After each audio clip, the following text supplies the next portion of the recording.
Parfait. Allez, on parle santé tout de suite.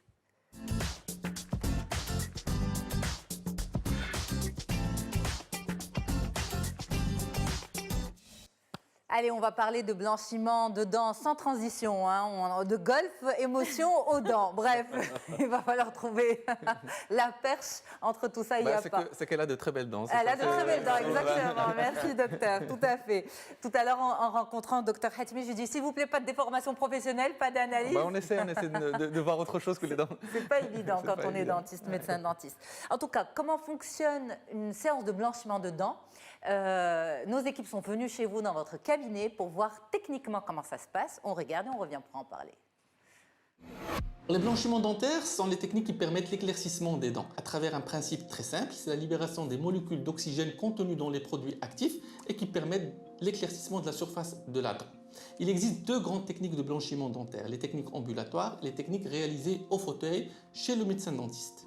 Les techniques ambulatoires sont des techniques qui sont faites à domicile via des gouttières réalisées par son dentiste et très bien adaptées à ses dents. Ces techniques-là utilisent un principe actif qui ne sont pas très concentrés et qui sont utilisés soit le jour, soit la nuit par le patient lui-même. Le blanchiment au fauteuil nécessite 3 cycles de 15 minutes. Ce sont des techniques qui sont réalisées au cabinet dentaire et qui utilisent des produits très concentrés. Une fois ces molécules sont libérées, l'effet blanchissant est réalisé. La première étape consiste à la protection des tissus environnant la dent. La protection des joues, la protection des lèvres et la protection surtout des gencives. Cette protection se fait à l'aide de silicone souple qui permettent d'éviter le contact de ces produits-là avec les tissus mous. La deuxième étape consiste en application du produit actif à la surface de la dent et par la suite, la libération de l'oxygène se fera par la lampe UV et nous activons notre lampe. Le blanchiment dentaire au fauteuil donne des résultats très satisfaisants dans un minimum de temps. Mais attention, il faut le réaliser chez votre médecin dentiste.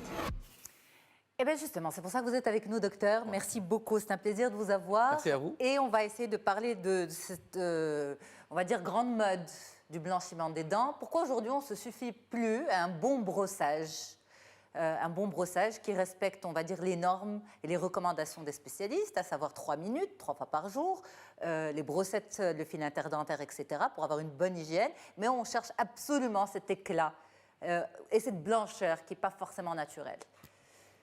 Ouais, alors parce que Pourquoi ne pas se suffire à ce qui se faisait avant? Ouais, parce que le brossage ne permet pas d'éclaircir les dents. Ça ne change pas la teinte de la dent. Le but par le blanchiment, c'est d'éclaircir, c'est de changer la teinte, c'est de changer la couleur de la dent. De toute façon, maintenant, on ne parle plus de blanchiment dentaire parce que le terme blanchiment ne veut absolument rien dire. On ne rend pas les dents blanches. On parle plus maintenant d'éclaircissement dentaire. Le but, c'est d'éclaircir la teinte. Et donc, le brossage ne permet pas d'éclaircir les teintes des dents. Mais pendant, on va dire, des années, on s'est suffi à un bon brossage. Aujourd'hui, alors moi, ma crainte avec le blanchiment, c'est qu'on fasse l'impasse sur l'hygiène. Mais écoutez, normalement, les gens Pas avec la technique, ouais, mais avec, voilà, on se dit, mes dents sont blanches, j'ai moins besoin d'un bon coup de brosse, comme on dit. Écoutez, je ne crois pas que ça va arriver parce qu'à partir du moment où vous arrêtez de vous brosser les dents, vous avez d'autres problèmes qui vont venir très très rapidement. C'est l'accumulation de la plaque dentaire, c'est le reste des aliments qui restent, qui se forment au bout de 2-3 heures après avoir mangé. Et donc, ça crée beaucoup plus de problèmes par la suite. Etc. Voilà, les gencives qui commencent à devenir rouges, qui commencent à saigner. Puis après, la plaque qui va devenir du tartre, elle va devenir un peu plus dure et ça s'appellera du tartre. Et donc, les gens qui veulent faire du blanchiment sont généralement des gens qui cherchent à avoir... qui cherchent la perfection. Voilà, ça m'étonnerait qu'ils tombent dans ce problème-là de ne plus se brosser parce qu'on a des dents blanches. Ok, alors maintenant, on a parlé on a vu en image la technique en cabinet. Maintenant, on va dire que c'est celle qui se passe dans les normes. En même temps, c'est très douloureux. C'est douloureux. Moi, je ne vous laisserai pas dire ça. Moi, je vous le dirai, parce que je l'ai testé une fois et je ne le referai plus. Voilà, c'est extrêmement douloureux parce qu'il y a ces sensations de décharge électrique. Enfin, je ne sais pas qui a déjà testé un blanchiment autour de... Mais là vous découragez les gens qui vous regardent. Non, mais je leur dis on se dit tout. On se dit tout, c'est la vérité. Non. C'est que les produits qu'on utilise pour faire du blanchiment dentaire, c'est surtout des produits qu'on utilise avec les lampes UV, c'est des produits qui sont assez concentré en molécule de base qui est du peroxyde d'hydrogène, mais qui va se transformer en de l'oxygène. C'est ça. Voilà, donc ces produits-là sont très concentrés. Parfois, sur certains patients, on peut avoir des petites sensibilités, on va dire petites sensibilités ou des sensibilités en général. On peut avoir des sensibilités qui disparaissent très rapidement. C'est les 2 heures jusqu'à 10 heures qui suivent le blanchiment où il y a des sensibilités. Mais on ne peut pas dire qu'on ne referait pas l'expérience. Maintenant, les dernières techniques nous permettent d'éviter de refaire des blanchiments avec les lampes et avec les produits très concentrés. En fait, le dernier consensus serait d'associer les 2 techniques, c'est-à-dire les techniques ambulatoires avec des gouttières, avec les techniques au fauteuil avec les lampes. Donc, on commence tout d'abord par faire un blanchiment au fauteuil chez son médecin dentiste. Puis par la suite, on fait un complément de traitement avec les gouttières pendant 6 nuits en principe. L'avantage, c'est que, on doit bien signaler que quand on fait un blanchiment, ce n'est pas à vie. Un blanchiment a une durée de vie. Il a une durée de vie de combien de temps? Voilà, les gens qui ne sont pas prêts à entretenir ce blanchiment, moi je leur déconseille de le faire parce que ça va être un investissement pour 6 mois à 9 mois. Ça dépend de l'alimentation, ça dépend de l'hygiène de vie de chacun. Thé. Voilà, l'alimentation en général, les habitudes alimentaires, les habitudes quotidiennes. Les gens qui ne sont pas prêts à entretenir, ça va être un investissement pour 9 mois. Après, pour éviter ce genre de problème, on fait un rappel tous les 9 mois avec les gouttières qu'on a données au début aux patients. Et donc, du coup, le patient peut entretenir son blanchiment sans retourner à la case de départ, qui est faire le fauteuil. Voilà. Donc, on fait le fauteuil pour les dents à force? Le mot corrosif est un peu... Il n'y a pas de corrosion là-dedans. C'est un agent... Si, c'est un peu agressif parce qu'il y a mais c'est contrôlé. C'est une agression qui est contrôlée, qui est maîtrisée. C'est pas une agression. Maintenant, si vous le faites dans des bars à sourire, je peux rien vous garantir. C'est ça.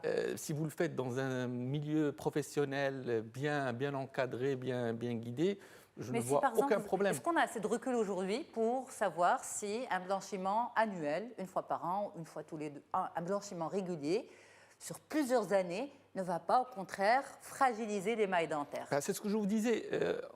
La technique maintenant, c'est de faire un blanchiment au cabinet, au fauteuil. Par la suite, entretenir avec des gouttières et entretenir qu'avec les gouttières. Tout en sachant qu'avec les gouttières, les produits sont très peu concentrés. Et que les produits en normes européennes sont concentrés à 6%. Donc, c'est vraiment des à 6% en cabinet? Non, en ambulatoire. OK. Sur du carbamide, c'est un autre produit qui est très peu concentré. Donc on donne entre les mains du patient des seringues de blanchiment qui sont très peu concentrées, mais qui permettent l'entretien. Maintenant, si vous commencez un blanchiment avec les gouttières, vous n'aurez pas un résultat exceptionnel, parce que les produits ne sont pas très concentrés. Mais maintenant, si on entretient avec ce genre de produits, on peut... Parce que l'entretien ne se fait pas quand on perd totalement son blanchiment. On le fait quand on voit qu'on a un peu perdu d'éclat.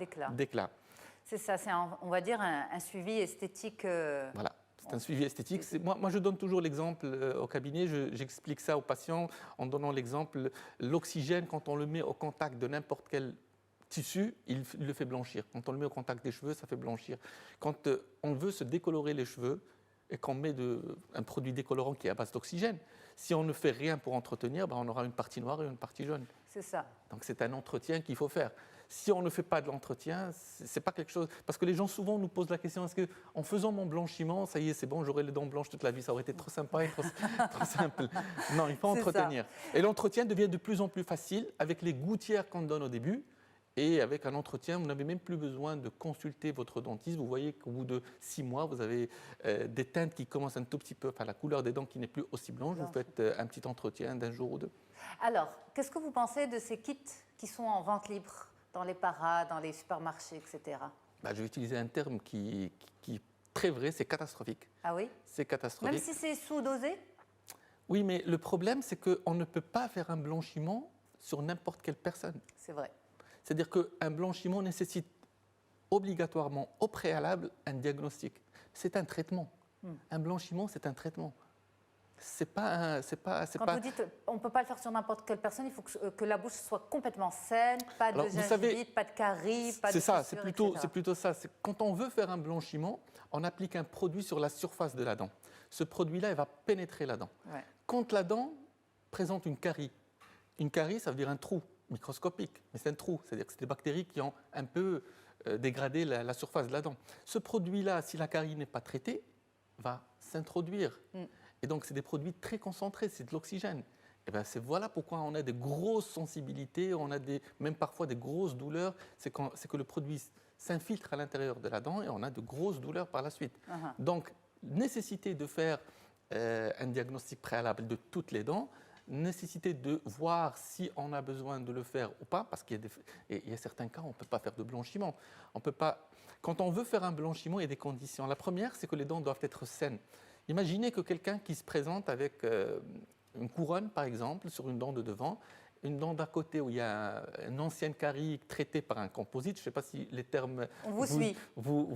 Et qu'il veut faire un blanchiment. Le blanchiment ne va servir qu'au niveau des dents. Donc les dents vont blanchir. Le composite non, la couronne voilà. non plus. Voilà. Donc on aura un gros décalage. Un blanchiment, c'est fait dans certaines conditions, sur certains patients. Ce n'est pas un traitement qu'on fait comme ça, on part au supermarché à côté, on prend un petit bâtonnet, on commence à badigeonner les dents. Non. C'est ça. Une petite question directe au médecin avant qu'on passe aux questions des téléspectateurs. Gratuite. Gratuite, exactement. Consultation gratuite. C'est le plus de l'émission en fait. Mais je crois que j'ai eu la réponse parce que c'était par rapport, on a parlé juste avant, c'était par rapport à l'aspect douleur en fait. Et l'aspect aussi, une question que je vous ai posée tout à l'heure d'ailleurs aussi avant, par rapport à l'émail, mais vous avez répondu partiellement, c'est est-ce que le produit que l'on met, que je ne me rappelle plus du nom d'ailleurs, c'est le peroxyde d'hydrogène. Le peroxyde d'hydrogène, pardon, peut à un moment donné altérer l'émail. C'était la question justement que je me posais avant, vous y avez répondu partiellement. Oui, mais le peroxyde d'hydrogène, à certaines concentrations, utilisé dans certaines conditions, n'a aucun effet néfaste sur l'émail. Maintenant, si vous faites un blanchiment aujourd'hui, que demain vous refaites un autre, qu'après-demain vous refaites un autre, c'est sûr que vous allez un peu agresser votre... Mais s'il est fait, comme je vous ai expliqué, dans certaines conditions, un certain rythme, avec une certaine manière, on n'a aucun problème dans ce sens. Alors, on a une question pour vous, docteur, de la part de Noura Tétouan, qui vous dit comment éviter les irritations buccales après un blanchiment dentaire. Écoutez, nous, on a un processus. Les dentistes, en général, avant de faire un blanchiment, il y a un processus. La première des choses, c'est qu'on propose souvent aux patients de faire des gouttières de fluoration pendant 30 minutes. Avant de faire la séance de blanchiment au fauteuil. Et souvent, on fait une autre séance de fluoration pendant 30 à 1 heure après le blanchiment. En cabinet même ? Les séances de fluoration se font par gouttière. Ok, donc à la maison, ça peut se faire à la maison avant. Ça peut se faire, moi je donne les gouttières aux patients, ils font leur fluoration 30 minutes avant de venir à la séance de blanchiment et ils remettent leur gouttière de fluoration juste après la séance. Ça permet un tout petit peu de renforcer les dents. Vous savez, il y a des gens qui après la séance de blanchiment, ne sentent absolument aucune douleur. Il y en a d'autres qui n'arrivent pas à terminer leur séance ou qui ont du mal à supporter ça. Mais en faisant des gouttières de fluoration, je crois que la sensibilité chute énormément. C'est ça, la sensibilité. Mais c'est que de la sensibilité, on n'altère pas la dent. Ok. C'est que de la sensibilité. Vous savez, on a de la sensibilité parfois sans rien faire. Il y a des gens qui ont des sensibilités dentaires sans rien faire. Soit parce que les dents se sont dénudées, enfin, il y a beaucoup de raisons, déchaussées. Je ne voulais pas utiliser le terme scientifique de la chose, je voulais être un peu plus... Je suis désolée, j'ai trop appris avec les médecins. Merci beaucoup, docteur, d'avoir été avec nous. Docteur Ahmed Fawzi Hatimi, médecin dentiste à Casablanca, Christophe Cano, expert fitness international, et Maha Hdiwi, notre femme inspirante de cette semaine. Merci à toutes et à tous d'avoir été là. Voilà, je vais y arriver. C'était un plaisir de vous retrouver une nouvelle fois. À demain sur Média TV. Au revoir. Merci.